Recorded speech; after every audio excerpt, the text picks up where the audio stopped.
Students of class 7th, today I shall teach you SST chapter number 3rd.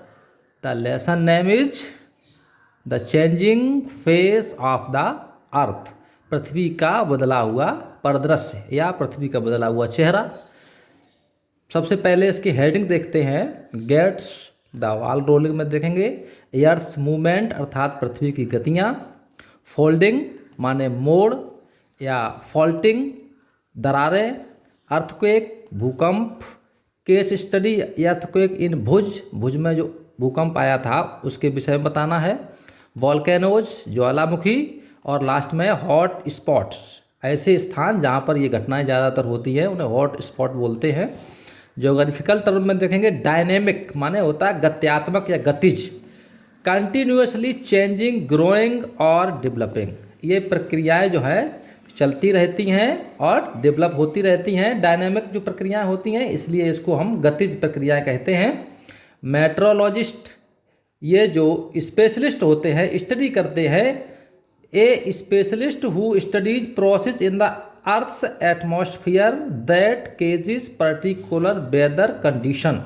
वे लोग जो पृथ्वी के वायुमंडल पृथ्वी के मौसम परिवर्तन इत्यादि की जो अध्ययन करते हैं उन लोगों को या उन वैज्ञानिकों को हम मेट्रोलॉजिस्ट कहते हैं। एपिसेंटर क्या होता है? The point of on the earth surface vertically above the focus which suffers maximum damage during the occurrence of an earthquake. जब कोई भूकंप आता है तो इसका जो सेंटर होता है भूकंप जहाँ से आता है पृथ्वी के अंदर ऊपर की तरफ लंबवत जो इसका केंद्र होता है उस केंद्र पर सबसे अधिक नुकसान होता है। ऐसे सेंटर को हम एपी सेंटर कहते हैं। वेंट क्या होता है? An opening for the escape of material upon eruption of A volcano. जब कोई ज्वालामुखी फटता है तो सबसे ऊपर वाला जो द्वार होता है जहाँ से मलबा बाहर निकलता है उस द्वार को वेंट कहते हैं। तो आइए, nothing remains same forever. हर वस्तु हमेशा एक जैसी नहीं रहती। Different forces go on changing the surface of earth. Different बहुत सारे ऐसे बल हैं जो पृथ्वी के परिदृश्य को बदलने में कार्य करते हैं। These changes take place every minute और ये परिवर्तन प्रत्येक मिनट होते हैं। हर मिनट पर एक परिवर्तन होता रहता है। Some forces like earthquakes and volcanoes occur beneath the crust of the earth. जैसे कुछ फोर्सेस ऐसे जैसे भूकंप है या ज्वालामुखी का फटना है ये पृथ्वी की क्रस्ट के नीचे ये घटनाएं चलती रहती हैं। Some other forces include weathering erosion etcetera are responsible for bringing about changing on the earth surface. इसके अलावा कुछ अन्य फोर्स भी है जिसमें मौसम का परिवर्तन है, मिट्टी का कटना है आदि भी ऐसे कारक हैं जो पृथ्वी के स्वरूप को बदलने में कारगर सिद्ध होते हैं या इसके लिए उत्तरदायी होते हैं। Eruption help in releasing pressure and heat.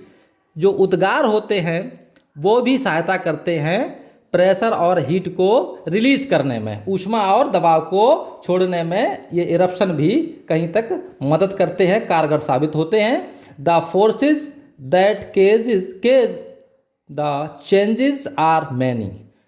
Forces that causes are changer are many. जो बल लगते हैं वो भी परिवर्तन में बहुत बड़ा कारण होते हैं। They come from deep within the earth as the interior forces which form mountains. ये जो बल लगते हैं वो पृथ्वी के अंदर कार्य करते हैं, पृथ्वी की गहराई में कार्य करते हैं। इनको हम इंटीरियर फोर्स कह सकते हैं। विच फॉर्म जो कि बनाते हैं किसको?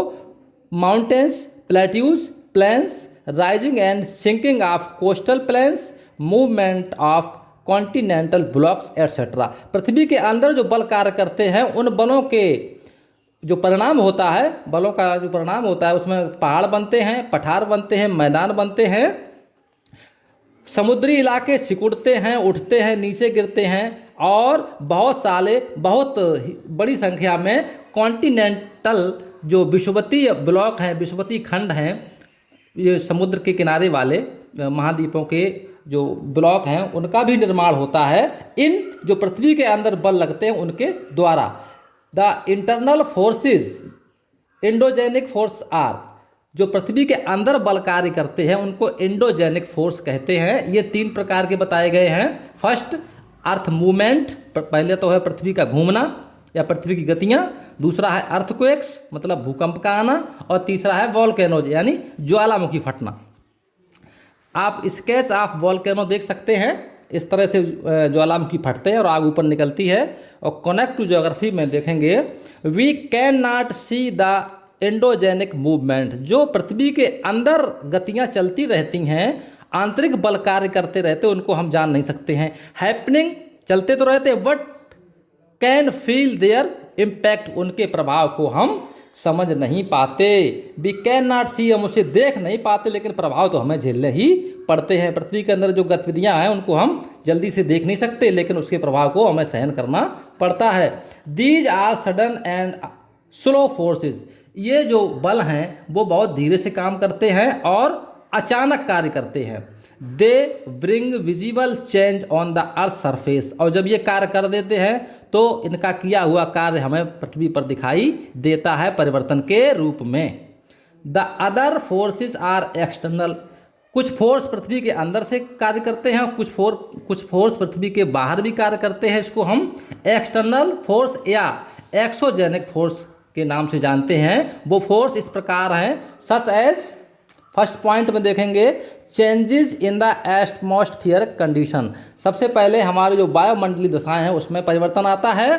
नंबर 2 पर rivers, glaciers, sea waves and winds, नदियों में या जो ग्लेशियर हैं, समुद्र की तरंगों में और हवाओं में भी, इनके रूप में भी परिवर्तन हमें देखने को मिलता है। These forces originate on earth and form new landforms on earth surface, उपरोक्त जो फोर्स बताए गए हैं एटमॉस्फेयर कंडीशन वाला, रिवर्स वाला, तो ये सारे के सारे फोर्स पैदा होते हैं पृथ्वी में और पृथ्वी की आकृतियों का निर्माण करते हैं पृथ्वी की ऊपरी सतह पर।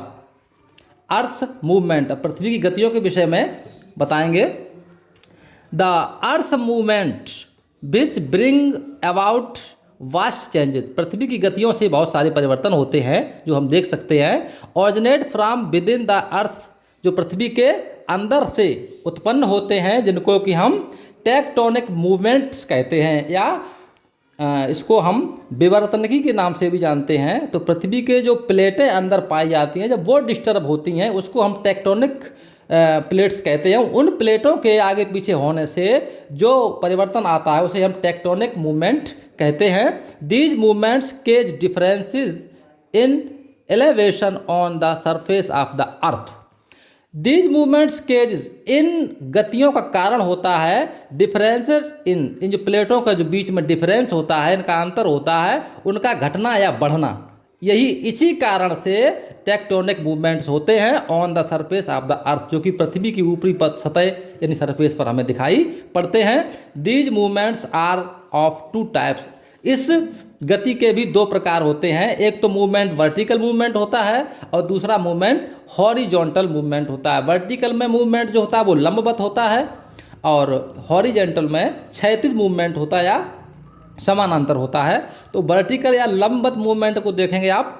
During a vertical movement a portion of earth surface rises creating a broad flat arch and also a wide shallow basin. इस वर्टिकल मूवमेंट के अंतर्गत आप देखेंगे कि जो पृथ्वी का एक भाग, पृथ्वी का एक हिस्सा ऊपर उठ जाता है और एक बहुत बड़े क्षेत्र में मेहराब के रूप में ऊपर उठ जाता है और वाइड सोलो बेसिन में ऐसा देखने को मिलता है। एक बहुत बड़े क्षेत्र में इस तरह की रचनाएं हमें देखने को मिलती हैं। Plateaus are form in this manner, और इस प्रक्रिया से पठारों का निर्माण होता है। These are actually portion of the earth, ये पृथ्वी के वास्तविक भाग होते हैं। That have risen above the surroundings portion due to uplift, ये उठने के द्वारा ये पृथ्वी की जो सतह है इससे थोड़े ऊंचे उठकर अपना रूप धारण कर लेते हैं, अर्थात ये पृथ्वी की सतह से काफ़ी ऊंचे होते हैं। Valleys are formed by the sinking of the earth block. पृथ्वी के जो खंड होते हैं उसको सिकुड़ने से क्या होता है, घाटियों का निर्माण होता है। ये वर्टिकल मूवमेंट के कारण ये गतियाँ होती हैं, प्लेट्यूज बनते हैं और वैलीज बनती हैं। मूवमेंट जो वर्टिकल होता है, क्षैतिज गति जो होती है उसके कारण ऐसा होता है। हॉरिजॉन्टल मूवमेंट में क्या हो, जो समानांतर या क्षैतिज बल होते हैं, गतियां होती हैं, उनके द्वारा क्या होता है, horizontal movements usually take place where the crust is weakest. ये क्षैतिज जो गतियां हैं वो usually take place where the crust is weakest, जहाँ पर पृथ्वी की जो ऊपरी सतह है वो कमज़ोर होती है, वहाँ पर हॉरिजॉन्टल मूवमेंट की प्रक्रियाएं होती हैं। If the force of compression is strong is weak, it may result in the formation of simple arches and troughs. इससे क्या होता है, if the force of compression, जब जो हमारा दबाव का बल है वो इज स्ट्रॉन्ग ज़्यादा होता है, अर्थात जब दबाव ज़्यादा होता है, द आर्स फ्रॉम फोल्ड्स, तो ये जो है मेहराब के रूप में सिकुड़न आ जाती है, फोल्ड आ जाता है, जो कि एक मेहराब के रूप में होता है। द राइजिंग और sinking of earth surface is caused by such lateral compressions. ये जो सिंकिंग उठना है या गिरना है, ये दोनों ही प्रक्रियाएं किस कारण से होती हैं, ये जो आपका जो समानांतर कंप्रेशन होता है या समानांतर जो बल होते हैं उनके कारण से राइजिंग और सिंकिंग की प्रक्रिया होती है, और इस तरह से हॉरिजॉन्टल मूवमेंट की प्रक्रिया को अंजाम दिया जाता है। फोल्डिंग देखेंगे, फोल्डिंग क्या होता है, folding of the earth horizontal strata leads to formation of mountains. Folding की जो प्रक्रिया होती है, सिकुड़ने की जो प्रक्रिया होती है, इसमें जो है पर्वतों का निर्माण होता है, एक स्तर पर पर्वत बनते हैं। The phenomenon of folding can be easily understood by an example of a thick carpet laid on a smooth floor। इसको दर्शाने के लिए यहाँ बताया जा रहा है, एक एग्जाम्पल दिया जा रहा है कि किसी भी समतल समतल सतह पर कोई अगर चटाई बिछा दी जाए, if such a carpet is pushed at a opposite edge parallel folds will be formed, और उस चटाई को दूसरी साइड से उसको फोल्ड करना शुरू किया जाए तो जो फोल्ड करने से जो आपको ढेर सा दिखाई देगा वो समझ सकते हैं कि इस तरह से ही पर्वतों का निर्माण हुआ है।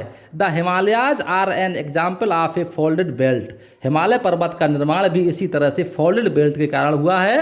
The same is true for, और दूसरा भी इसी प्रकार से सत्यता बताई जा रही है कि कराकोरम एंड हिंदू कुश रेंजेस, जो कराकोरम की पहाड़ियां हैं और हिंदू कुश की पहाड़ियां हैं, उनका निर्माण भी इसी प्रकार से फोल्डिंग के कारण से हुआ है। द रॉकीज पर्वत नॉर्थ अमेरिका में, द एंडीज ये साउथ अमेरिका में है, एंड द आल्प्स ये यूरोप में है। आर फोल्ड माउंटेन्स, ये जितने भी आप बताए रॉकीज, एंडीज और आल्प्स पर्वत जो हैं वो सारे के सारे फोल्डिंग माउंटेन्स ही हैं, जो कि हॉरिजॉन्टल और वर्टिकल मूवमेंट के कारण से इनका जन्म हुआ है।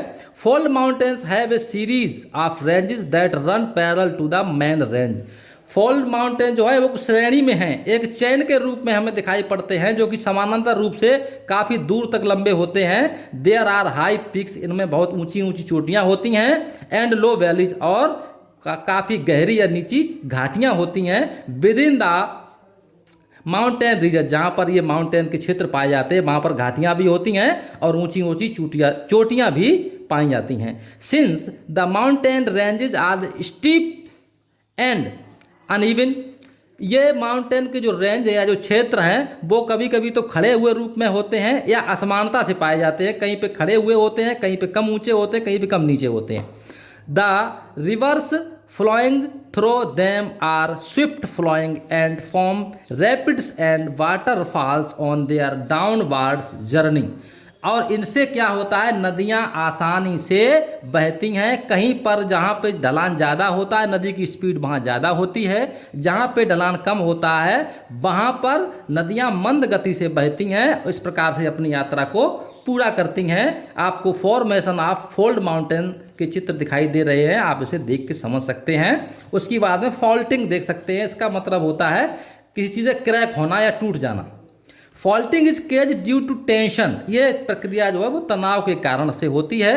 When horizontal forces act in the opposite direction away from A given point और प्लेन, किसी भी दिए हुए पॉइंट बिंदु पर या किसी प्लेन स्थान पर ये फॉल्टिंग जो होती है ये हॉरिजॉन्टल फोर्स के कारण से प्रक्रिया होती है। बल जब इसके विपरीत दिशा में लगाया जाता है तो फॉल्टिंग की प्रक्रिया होती है। The intense tensional forces can develop cracks और fractures in the earth crust, और जब ये फॉल्टिंग होती है तो पृथ्वी की सतह पर बहुत बड़ी बड़ी दरारें या फ्रैक्चर के निशान आ जाते हैं। फ्रैक्चर जैसी कंडीशन, दरारें जमीन की सतह पे पड़ जाती हैं। This may be followed by faulting, ऐसा फॉल्टिंग के कारण से होता है। जैसे द डिस्प्लेसमेंट ऑफ रॉक, चट्टानों का इधर उधर होना। Strata on the either side, किसी साइड पर इसके स्तर का घटना बढ़ना। ऑफ द रॉक क्रैक्स, ये जब दरारें हैं ये आगे पीछे जब बढ़ती हैं और प्लेटें डिस्प्लेसमेंट होती हैं तो इस प्रकार से फॉल्टिंग की प्रक्रिया से ये बड़े बड़े दरारें पृथ्वी के अंदर आ जाती हैं। The displacement of the strata can be vertical और हॉरिजॉन्टल और कॉम्बिनेशन ऑफ बोथ। ये जो प्रक्रिया है वो प्लेटें जब आगे पीछे होती हैं एक स्तर पर तो ये प्रक्रिया वर्टिकल भी हो सकती है और हॉरिजेंटल मतलब लंबवत भी हो सकती है और क्षैतिज भी हो सकती है, या दोनों प्रकार से हो सकती है और फॉल्टिंग को अंजाम देती है। Faults are common in all parts of the earth, ये पृथ्वी के सभी भागों पर पाए जाते हैं, मतलब दरारें जो है पृथ्वी के सभी भागों पर पाए जाते हैं। But in large number in the fold mountains, लेकिन जहाँ पर फोल्ड माउंटेन है वहाँ पर फॉल्टिंग की प्रक्रिया ज़्यादातर पाई जाती है। फॉल्टिंग में form A variety of relief features like host, faulting से जो है एक रिलीफ फीचर बनता है जिसको हॉस्ट कहते हैं या ब्लॉक माउंटेन कहते हैं। उससे इस फॉल्टिंग से ही मतलब हॉस्ट माउंटेन का निर्माण होता है और रिफ्ट वैली और रिफ्ट वैलियों का निर्माण भी होता है। If A block is raised between two parallel fault, जब दो पैरेलल फॉल्ट या जो दरारें होती हैं वो समानांतर होती हैं, the elevated part is called horst, तो इसका जो उठा हुआ भाग होता है, सॉरी जो गिरा हुआ जो दरार का बीच का भाग होता है उसको हॉस्ट कहते हैं, तो ब्लॉक माउंटेन भी कह सकते हैं। द वॉस्गेस mountain and block forest plateau in Europe are the block mountains, ये जो पहाड़ों का नाम दिया जा रहा है वॉस्गेस mountain and block forest plateau in the Europe, ये जो यूरोप के अंदर जो ब्लॉक फॉरेस्ट है नाम का, तो ये भी इसी प्रक्रिया का परिणाम है, ब्लॉक माउंटेन ही है। A rift valley is formed between two parallel faults, एक रिफ्ट वैली इज फॉर्म, एक रिफ्ट वैली का निर्माण भी इन्हीं दो दरारों के बीच की जो आकृति होती है वो इसी का रूप होता है। Parts of Narmada and Tapi valleys in India are the rift valleys, Narmada और ताप्ती नदियों के बीच, तापी नदियों के बीच की जो घाटी है वो इसी प्रकार से बनी है, भारत में ये पाई जाती है। The movements of the earth crust causing uplift, पृथ्वी की जो गतियां हैं उनसे ही, उनके कारण से ही अपलिफ्ट होते हैं। सब्सिडेंस फोल्डिंग एंड फॉल्टिंग, जो प्रक्रियाएं हैं फोल्डिंग और फॉल्टिंग की, इनको भी अंजाम इस प्रक्रिया से ही मिलता है। आर स्लो एंड कंटिन्यू, ये प्रक्रिया धीमी होती है और लगातार चलती रहती है। फॉर ए लॉन्ग टाइम, बहुत लंबे समय तक ये प्रक्रियाएं चलती रहती हैं फोल्डिंग और फॉल्टिंग की। The crust of the earth also experience sudden movement,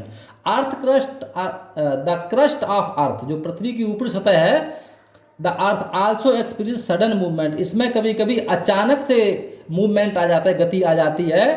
throw volcanoes and एर्थक्वेक्स, कभी तो ज्वालामुखी के माध्यम से ये गति आती है और कभी अर्थक्वेक के माध्यम से आती है। अतः हम कह सकते हैं पृथ्वी का जो सडन मूवमेंट होता है, अचानक की जो गति होती है, उस गति से या तो ज्वालामुखी फटते हैं या भूकंप आता है।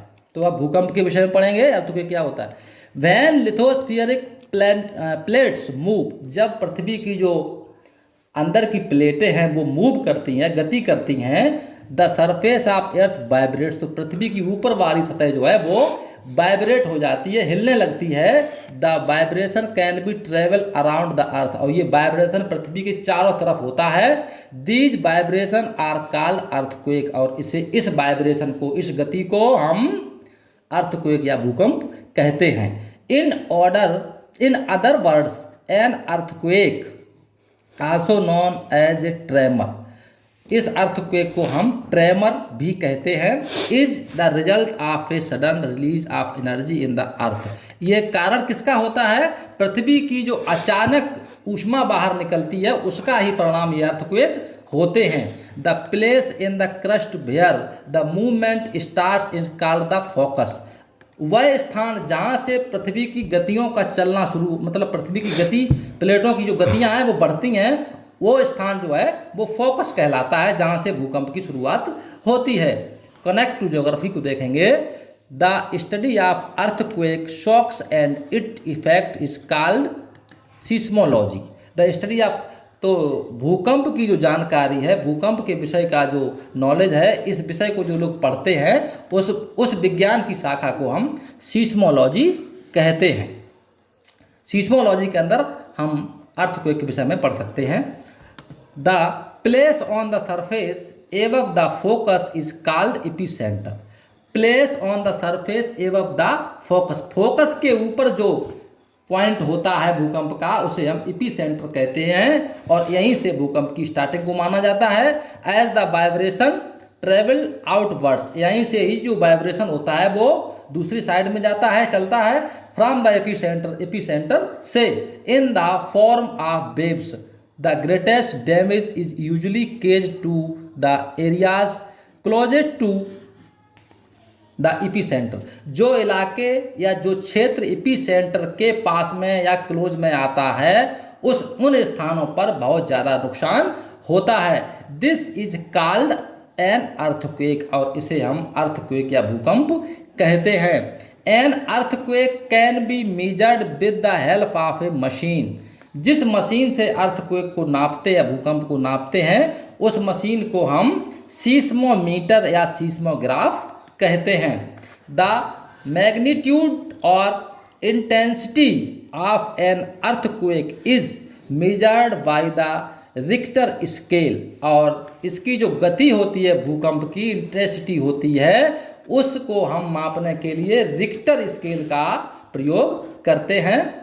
The numbers on this scale range from, इस स्केल पर नंबर दिए जाते हैं 0 से 9 तक, 0 to 9, 0 से 9 तक इस पर नंबर दिए जाते हैं। Earthquakes of magnitude 7 and above are very destructive, 0 से 7 अंक से जो नंबर 0 से 9 तक दिए जाते हैं पैमाने पर, उसमें 7 और 7 से ऊपर के जो जितने भूकंप आते हैं रिक्टर स्केल पर वो काफ़ी विनाशक और नुकसानदायक होते हैं। Heavy damage of life and property, जो कि जन और धन दोनों की बहुत बड़ी मात्रा में हानि करते हैं। अर्थात 7 या 6 से नीचे वाले ज़्यादा हानि नहीं पहुंचाते हैं, 7 या इससे ऊपर वाले जो स्पीड के होते हैं वो ज़्यादा हानिकारक हमारे जन और धन दोनों के लिए होते हैं। व्हाट केजेज एन अर्थक्वेक, क्या कारण होता है भूकंप आने का, क्यों आते हैं भूकंप? We live on the top surface of the earth called the crust, हम जिस भाग पर रहते हैं वो भाग क्रस्ट कहलाता है। पृथ्वी का सबसे टॉप भाग पर मतलब मनुष्य का जीवन होता है, कोई जो जीवधारी हैं वो ज़्यादातर पृथ्वी की ऊपरी सतह पर रहते हैं, जिसको हम क्रस्ट कहते हैं। लेकिन but deep below the earth is very hot, पृथ्वी अंदर की तरफ बहुत ही गर्म या बहुत ही ऊष्मित होती है, बहुत ही गर्म होती है। The crust of the earth has cracks in it called the faults. पृथ्वी के अंदर गर्मियों से दरारें पड़ती हैं, प्लेटें टूटती हैं, जिसको हम फॉल्ट कहते हैं। The land on each side of A fault can move, किसी भी the land on each side, प्रत्येक तरफ, प्रत्येक साइड, पृथ्वी की प्रत्येक साइड में ये फॉल्ट होते रहते हैं और आगे चलते रहते हैं। As it floats on molten rocks, और ये चट्टानें टूटती हैं, कैसी? द्रवित वाली, जो मोल्टन के रूप में पिघली हुई चट्टानें होती हैं वो टूटती रहती हैं। The moving land masses sometimes bump against each other causing the land to shake, और ये चट्टानें जब अधिक तेजी से कभी कभी टूटती हैं और एक दूसरे से टकराती हैं तो ये एक शेक जैसा होता है, एक हिलने जैसी कंडीशन उत्पन्न हो जाती है। दिस रिजल्ट, और इसका परिणाम होता है इन एन अर्थक्वेक, एक भूकंप आ जाता है। अर्थात पृथ्वी की अंदर की प्लेटें जब टूटती हैं और आगे पीछे होती हैं और वहाँ से जो ऊष्मा आती है उसके कारण से पृथ्वी का ऊपरी हिस्सा भी हिल जाता है और अर्थक्वेक या भूकंप आने की कंडीशन पैदा हो जाती है। इफेक्ट्स ऑफ अर्थक्वेक, अर्थक्वेक के क्या प्रभाव होते हैं? Earthquakes can displace the crust of earth to uplift and subside।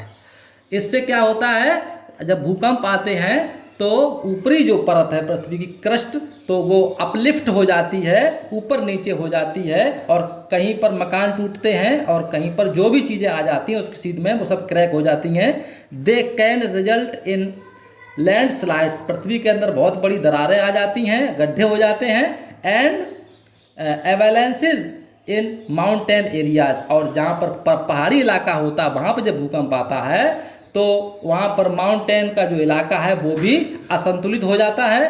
They can be seen as the destruction of towns and cities, और इस भूकंप के कारण से आप देख सकते हैं कि कितने बड़े नुकसान होते हैं, शहरों के शहर तबाह हो जाते हैं और नगर भी इसके साथ में बर्बाद हो जाते हैं। फॉलिंग ऑफ बिल्डिंग्स, और बहुत बहुत बड़ी इमारतें गिर जाती हैं। डैमेजिंग रोड्स, रोड भी सब बेकार हो जाते हैं, विध्वंसित हो जाते हैं। एंड कम्युनिकेशन लिंक्स, और हमारे संचार के जो साधन हैं वो भी सब तबाह हो जाते हैं। बर्स्टिंग ऑफ पाइप लाइन्स, और जो पाइप लाइन से बिजली इत्यादि की लाइनें या टेलीफोन की लाइनें पड़ी होती हैं वो भी सब डिस्टर्ब हो जाती हैं। इस प्रकार से हम बहुत बड़े विध्वंस के शिकार हो जाते हैं, हमारा जनजीवन बहुत ही ज़्यादा प्रभावित होता है अर्थक्वेक से। कनेक्ट टू ज्योग्राफी में देखेंगे आप, in the last 20 years some devastating earthquakes have occurred in India in following places। पिछले 20 सालों में देखा गया है कि भारत में बहुत बड़ी मात्रा में भूकंप आए जिनसे बहुत बड़ी पैमाने पर नुकसान हुआ है। तो पहला है सन 1991 में उत्तरकाशी उत्तराखंड में भूकंप आया था 1991 में, जिसमें बहुत बड़ा नुकसान हुआ था। दूसरा है लातूर, ये महाराष्ट्र में है, इसमें जो है 1993 में भूकंप आया था। और भुज गुजरात में है, ये 2001 में यहाँ भूकंप आया था। कश्मीर मुजफ्फराबाद नाम की जगह पे ये 2005 में भूकंप आया था, जो कि बहुत ही विध्वंसक था और ख़तरनाक था। अब आप केस स्टडी के विषय में पढ़ेंगे। ये भूकंप जो है भुज में आया था ऑन 26 जनवरी 2001 एट 8:46 AM। 26 जनवरी 2001 सन में 26 जनवरी को लगभग 8:46 पर एक भूकंप आया, मीजरिंग 6.9 ऑन रिक्टर स्केल, जिसकी तीव्रता जो थी वो 6.9 रिक्टर स्केल पर नापी गई थी। Rocked the seismically active area of Kutch district of Gujarat state. ये जो भूकंप से प्रभावित क्षेत्र था, जो कच्छ बोलते हैं, ये एक जिला है गुजरात का। यहाँ पर ये भूकंप 26 जनवरी 2001 को आया था। About 600 kilometres north west of Mumbai, ये स्थान जो है मुंबई से लगभग 600 किलोमीटर उत्तर पश्चिम में है। The town of Bhuj is centrally located in the Kutch district. ये जो भुज नाम की जगह है वो कच्छ डिस्ट्रिक्ट के बिल्कुल मध्य में स्थित है। सो इसलिए this earthquakes is known as Bhuj earthquake, इसलिए इस अर्थक्वेक को, इस भूकंप को भुज का भूकंप के नाम से जाना जाता है। इट लेफ्ट 17,000 पीपल डेड, इसमें लगभग 17,000 लोग मारे गए थे। एंड 1,50,000 इंजर्ड, 1,50,000 लोग घायल हुए थे। एंड 50,70,100 अदर्स अफेक्टेड, और 15,70,000 लोग, इसमें अन्य लोग भी प्रभावित हुए थे। It damaged 2,58,000 house in Kutch and damaged, इसमें लगभग 2,58,000 घर गिर गए थे इन कच्छ। एंड डैमेज्ड, और कितने तबाह हुए थे? About 8,39,000 houses in the entire Gujarat state, और पूरे गुजरात स्टेट में लगभग 8,39,000 घर बर्बाद हुए थे अकेले अकेले कच्छ में। और गुजरात में केवल 8,39,000 घर तबाह हुए थे, जैसा कि आप चित्र में देख सकते हैं। Earthquake in Bhuj. अब आप भूकंप के विषय में पढ़ेंगे। Natural opening in the earth crust through which molten materials, rocks, acids, gases etcetera are thrown out are called volcanoes. Volcanoes क्या होता है? नेचुरल ओपनिंग, ये प्राकृतिक तरीके से पृथ्वी की जो क्रस्ट वाली परत है वो फट जाती है, उसके अंदर से गर्म पदार्थ निकलते हैं पिघली हुई अवस्था में। इसमें चट्टानें होती हैं, एसिड होते हैं और गैसेस भी होती हैं। ये सब मलबा अंदर से बाहर की तरफ निकलता है, और इस प्रक्रिया को हम वॉल्केनोज या ज्वालामुखी कहते हैं। They erupt due to excessive heat and pressure inside the earth, ये पृथ्वी के अंदर से बहुत बड़े दबाव और गर्मी के कारण पृथ्वी से अंदर से बहुत बड़ी स्पीड से बाहर की तरफ निकलते हैं। The opening through which molten rocks और lava comes out is called vent of volcano, जहाँ से ये पहाड़ या पृथ्वी की क्रस्ट फटती है और पृथ्वी के अंदर से गर्म लावा चट्टानों को तोड़कर बाहर निकलता है, उस स्थान को, उस बिंदु को हम वेंट कहते हैं, ज्वालामुखी का सेंटर कहते हैं या द्वार कहते हैं। The funnel shaped depression at the top of the went is called crater. Crater मतलब होता है जहाँ से ज्वालामुखी फटने की प्रक्रिया स्टार्ट होती है, उस सेंटर को हम क्रेटर कहते हैं, मुख्य बिंदु कहते हैं। Most of the active volcanoes of the world are located in the circular belt around the Pacific Ocean known as the Pacific ring of fire. तो मोस्ट ऑफ द एक्टिव, जो ज़्यादातर सक्रिय ज्वालामुखी हैं पूरे विश्व के, वो कहाँ पे स्थित हैं? एक वृत्त के रूप में, एक बेल्ट के रूप में स्थित हैं, पैसिफिक ओशियन, प्रशांत महासागर के चारों तरफ ये स्थित हैं। इनको हम पैसिफिक रिंग ऑफ फायर के नाम से जानते हैं। Some volcanoes are also found in Mediterranean Sea, कुछ जो ज्वालामुखी हैं वो मेडिटेरियन सी के आसपास पाए जाते हैं, एंड द कैस्पियन सी, और कुछ कैस्पियन सी के आसपास पाए जाते हैं।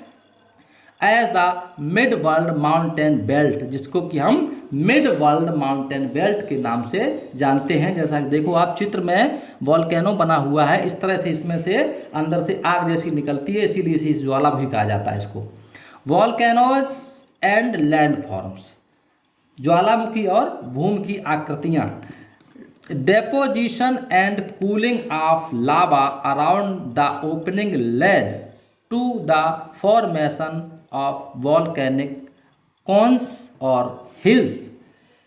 डिपोजिशन ऑफ कूलिंग, जब ये ज्वालामुखी फटते हैं तो उनके अंदर से गर्म गर्म लावा बाहर निकलता है और ठंडा होता, बाहर निकल के ये ठंडा हो जाता है, तो कुछ पहाड़ी इत्यादि का निर्माण होता है, कुछ कॉन्स का निर्माण होता है, जिसको हम वॉल्केनिक कॉन्स या हिल्स के नाम से जानते हैं। Sometimes lava can come out through a crack, कभी कभी ये लावा एक दरार के माध्यम से बाहर आता है या एक और fault and called fissure eruption, और जो लावा एक दरार के माध्यम से ऊपर की तरफ आता है चट्टानों को तोड़ के, इसको हम फिशर इरप्शन कहते हैं।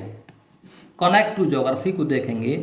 When lava is thrown out of a central event with greatest force it sometimes solidifies in mid air and then falls as solid fragments near and around the vent. देखिए ये बता रहे हैं when lava thrown out a central vent, जब मुख्य बिंदु से लावा बाहर निकलता है बहुत बड़ी स्पीड के साथ, तो कभी कभी क्या होता है कि ये हवा में आने पर ये ठंडा हो जाता है और नीचे गिरता है एज सॉलिड फ्रेगमेंट्स, और टुकड़ों के रूप में ये गिरता है near the around the went, मतलब जो इसका मुख्य द्वार ज्वालामुखी का होता है उसके आसपास ये टुकड़े लावा के ठंडे होके गिर जाते हैं। When the gases in the magma are realise, और जब मैग्मा से गैसें निकलती हैं, the magma froths into a bubbly form and form से light and spongy variety of lava called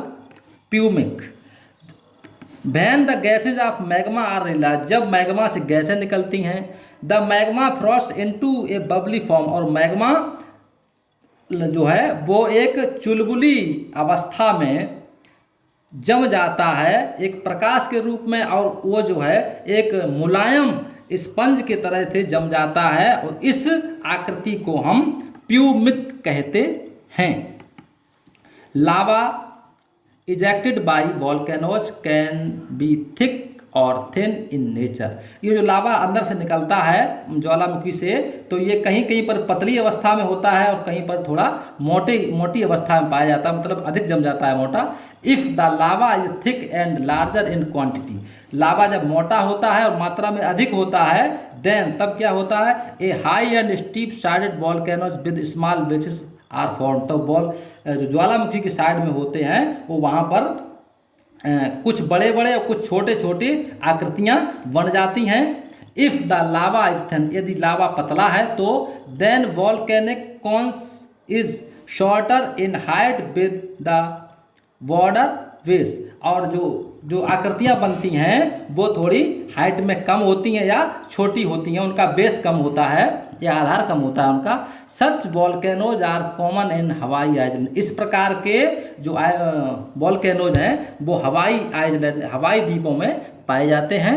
no doubt, इसमें कोई संदेह नहीं है, volcanic eruption of explosive nature are harmful to a nearby human settlement, plant and animal life. इस बात में कोई संदेह नहीं है कि जब ज्वालामुखी फटते हैं तो बहुत बड़ा विध्वंस होता है प्रकृति में, लोगों को इसका क्षति उठानी पड़ती है, और ख़ासकर वो लोग जो है जो इस ज्वालामुखी के आसपास रहने वाले होते हैं, उनमें चाहे वो पौधे हों, चाहे वो जीवधारी हों, चाहे वो जानवर हों या वो मनुष्य हों, सारे के सारे बुरी तरीके से प्रभावित हो जाते हैं।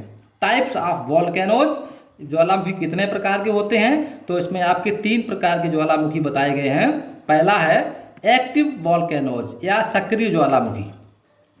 A volcano in which continuous volcanic activity occurs and eruption can take place at any time। वे ज्वालामुखी जिनका उद्गार, जिनमें से हमेशा लावा निकलता रहता है, ये जो हमेशा उद्गार की अवस्था में रहते हैं, कभी भी फट सकते हैं, उन्हें हम is called an active volcano. ऐसे ज्वालामुखियों को हम सक्रिय ज्वालामुखी के नाम से जानते हैं। उदाहरण के लिए for example Mauna Loa and Kilauea in Hawaii and Etna in Italy. उदाहरण के लिए बता रहे माउना लोआ किलुना ये हवाई द्वीप के ज्वालामुखी हैं, और एटना नाम का ज्वालामुखी वो इटली में पाया जाता है। ये सक्रिय ज्वालामुखी हैं, इनसे हमेशा जो उद्गार होते रहते हैं। The active volcano in India is found on Barren Island. भारत में भी एक्टिव ज्वालामुखी भारत में पाए जाते हैं बैरन आइलैंड, जहाँ पर जो द्वीप समूह हैं वो बंजर पड़े हुए वहाँ पे पाया जाता है। In the Andaman and Nicobar group of island, जहाँ पर अंडमान निकोबार द्वीप समूहों में भी सक्रिय ज्वालामुखी भारत में पाए जाते हैं। डोरमेंट वॉल्केनोज, ये देखो ज्वालामुखी सुषुप्त अवस्था के हैं, कभी तो ये फटे थे और फट भी सकते हैं ऐसा माना जाता है, लेकिन ये इनमें से परमानेंट उद्गार नहीं होते हैं। Volcanoes that have not erupted for a long time, but have chance of eruption are called dormant volcanoes. ऐसे ज्वालामुखी जो बहुत पहले कभी फटे थे लेकिन अभी फिलहाल में बहुत दिनों से इनमें कोई उद्गार या विस्फोट नहीं हुआ है, ऐसे ज्वालामुखियों को डोरमेंट वॉल्केनोज या सुषुप्त ज्वालामुखी कहते हैं। एग्जाम्पल्स ऑफ सच वॉल्केनो, ऐसे ही एक ज्वालामुखी का उदाहरण दिया जा रहा है, include mount Vesuvius of Italy. ये इटली का वेसुवियस नाम का ज्वालामुखी है जो आप चित्र में भी दिखाया जा रहा है। ये उदाहरण है सुषुप्त ज्वालामुखी का, क्योंकि ये पहले कभी इसका उद्गार हुआ था और बहुत सालों से इसमें कोई उद्गार नहीं हुआ है। और लास्ट वाला है एक्सटिंक्ट वॉल्केनो, मृत ज्वालामुखी। ये मतलब बहुत पहले कभी हुआ होगा लेकिन अभी फिलहाल जल्दी में इसका उद्गार नहीं हुआ है, जो कि माउंट किलिमंजारो में लिखा है, देख सकते हैं आप। Volcanoes that have not erupted for at least 2 million years and are no likely to erupt at all are called extinct volcanoes। 2 million वर्षों पहले कभी उद्गार हुआ, उससे पहले हुआ होगा, लेकिन 2 मिलियन वर्षों से अभी तक कोई आज भी उद्गार नहीं हुआ है और ना ही कोई होने के चांस हैं। और ऐसे ज्वालामुखी को हम एक्सटिंक्ट या मृत ज्वालामुखी कहते हैं। Mount Kilimanjaro is an example, इसका उदाहरण है माउंट किलिमंजारो, जो कि चित्र में भी दिया गया है। बहुत 2 बिलियन या 2 मिलियन साल पहले इस कोई उद्गार हुआ होगा, उसके बाद भी अभी तक कोई इसका विस्फोट नहीं हुआ है। ये माउंट किलिमंजारो नाम का जो है जो वॉल्केनो, वो कहाँ पाया जाता है? ये तंजानिया में पाया जाता है। लास्ट हेडिंग आपकी हॉट स्पॉट्स। अब हॉट स्पॉट को देखेंगे, इसका मतलब होता है किसी चीज़ का अधिकता से होना। Hot spots are usually located where the heat of earth mantle creates a column of hot.